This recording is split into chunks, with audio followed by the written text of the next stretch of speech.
Alright, let's start.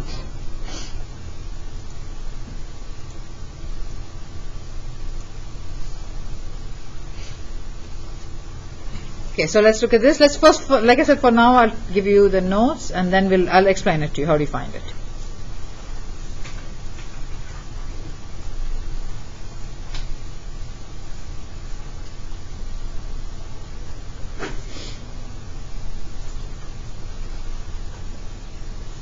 We'll see a lot of limits when we actually graph, and it talks about limits too.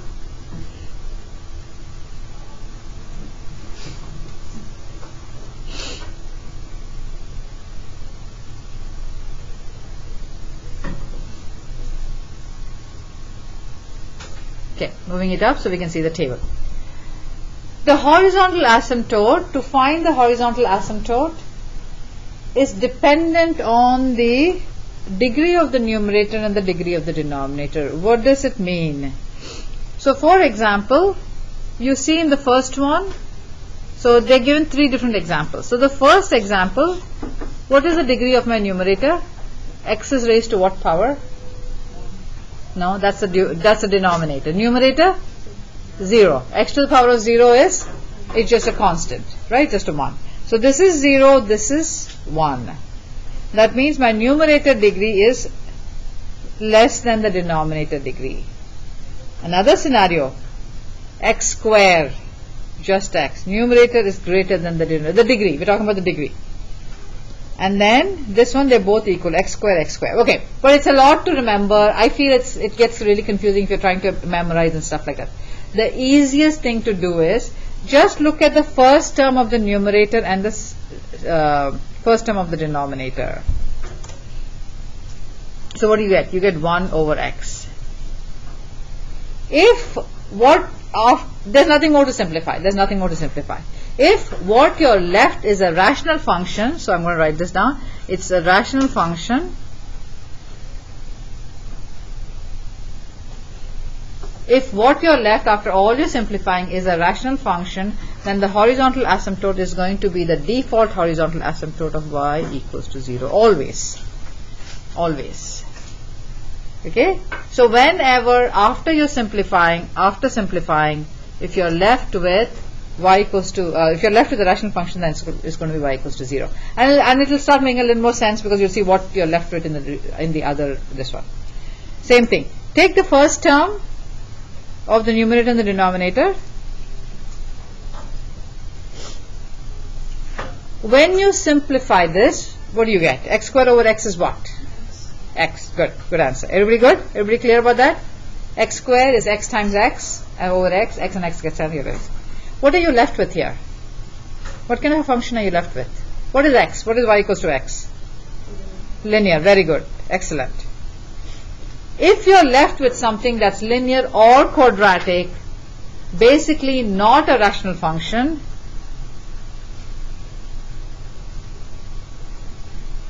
it's still a function but not a rational function, you have no horizontal asymptote.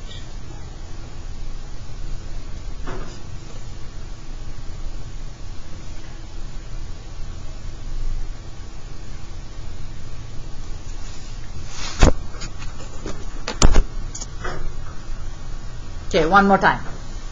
Just looking at these two. If after you simplify, you're left with a rational function, you have a default horizontal asymptote of y equals to 0. If after you simplify, you're left with not a rational function but a linear or a quadratic, you have no horizontal asymptote. Okay, now let's look at the third scenario. Let's simplify these two. What do you get? What do you get? J says 2. Is that good? It is 2, right? Because x square gets cancelled. 4 over 2 is 2. So you basically have y equals to 2.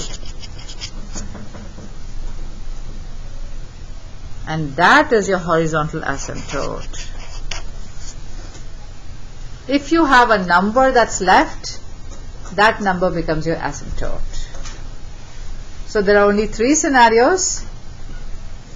What you will be left with is not a rational function. then it has no horizontal asymptote. What you're left with a rational function, then that becomes y equals to 0. That's your default. And if you're left with a number, that number becomes your horizontal asymptote. Y equals to that number. Because r of x is nothing but y, right? R of x is nothing but your y. So y equals, so when you simplify, you get r of x equals to 2. It's the same as y equals to 2. So this I feel is a lot easier to remember than try to remember the 3 conditions and memorize that. So just look at the first term, see what it simplifies to. It has to be one of the 3, but it still requires a little more work than vertical asymptote. I feel vertical asymptote is much easier because you're only looking at the x restrictions of the denominator as long as that factor is not cancelled out.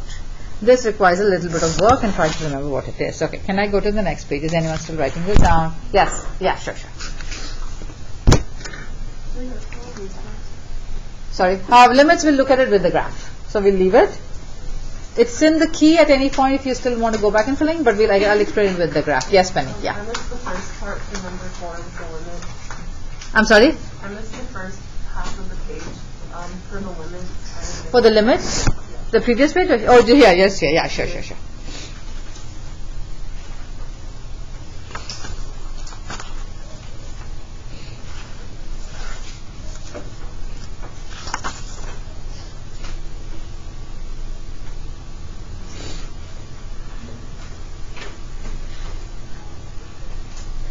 Yeah? Okay, awesome. Alright. The last kind of asymptote, you guys are going to love this, is oblique asymptote. And I'll tell you why you love it.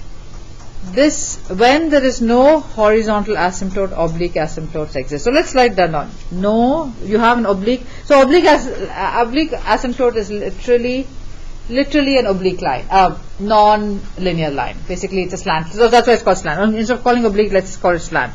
Makes more sense. It's literally a slant line which is an asymptote, and this exists when there is no horizontal asymptote.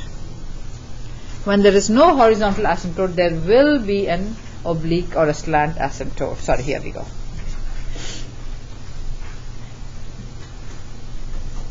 And when do you have no horizontal asymptote? When the power of the numerator is greater than the denominator. That's how you're left. So, for example, 2x squared over x. What does it simplify to? 2x, correct? Because x squared and x gets cancelled, and this is a linear function.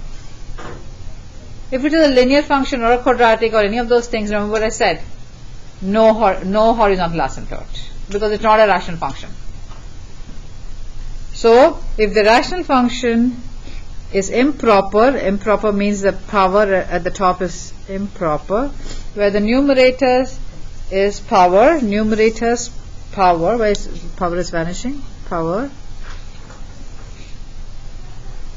is 1 more than the denominator's power. There is a slant. What I exactly told you? Slant or oblique?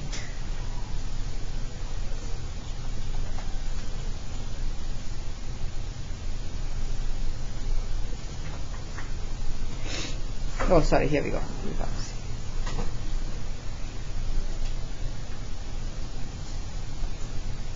Okay, so this is why I said you guys are going to. I love this. I was being sarcastic. It's basically you have to use long division to find the slant asymptote.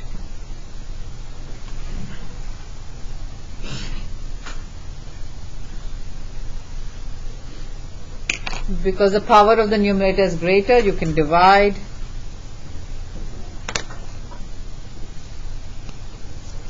You just write this. Some of these things, just write it down. It'll be much easier to explain it when we actually do the work. And we'll look at example 4.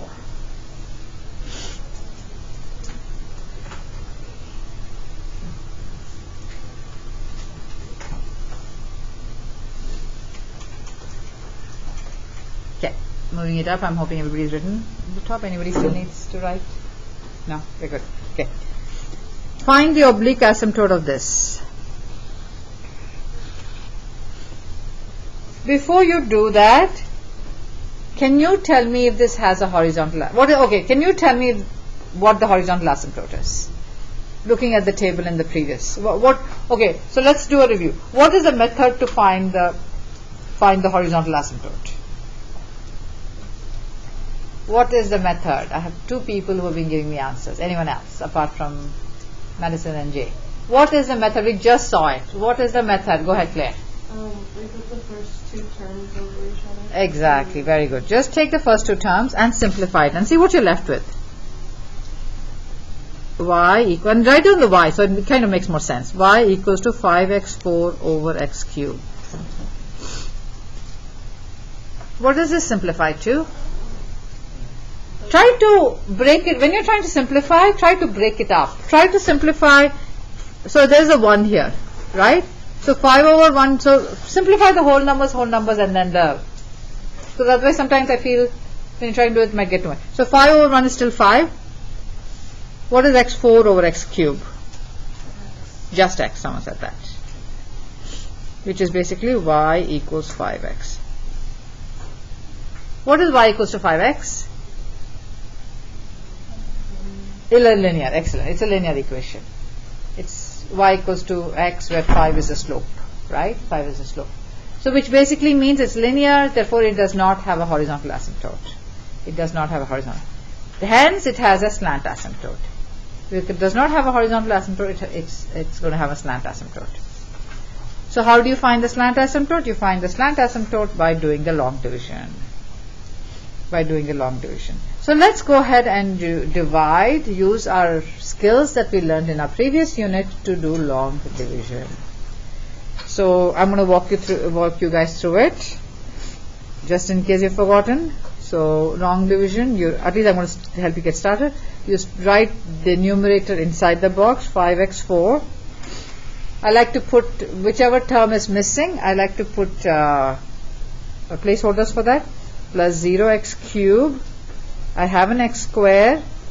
X term is missing, constant is missing. Divide that by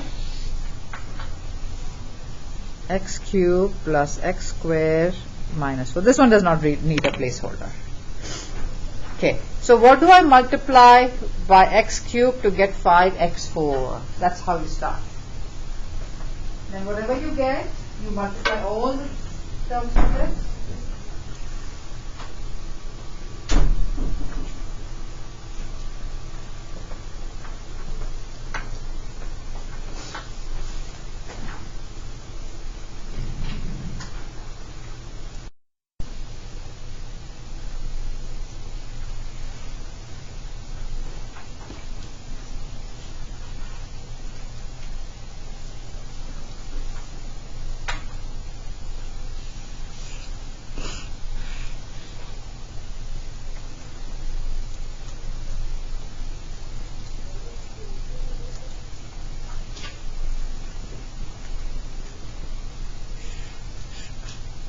Okay, can we all look at the work and see if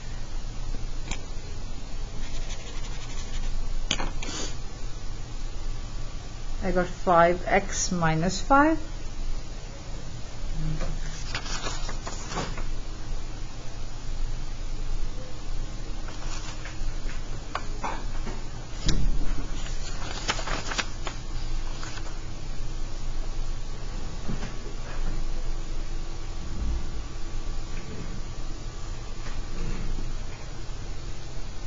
So this means, okay, first go ahead and see if you have any questions for me, if your answer is any different for long division, or if your answer is different, you already caught it because you saw my work.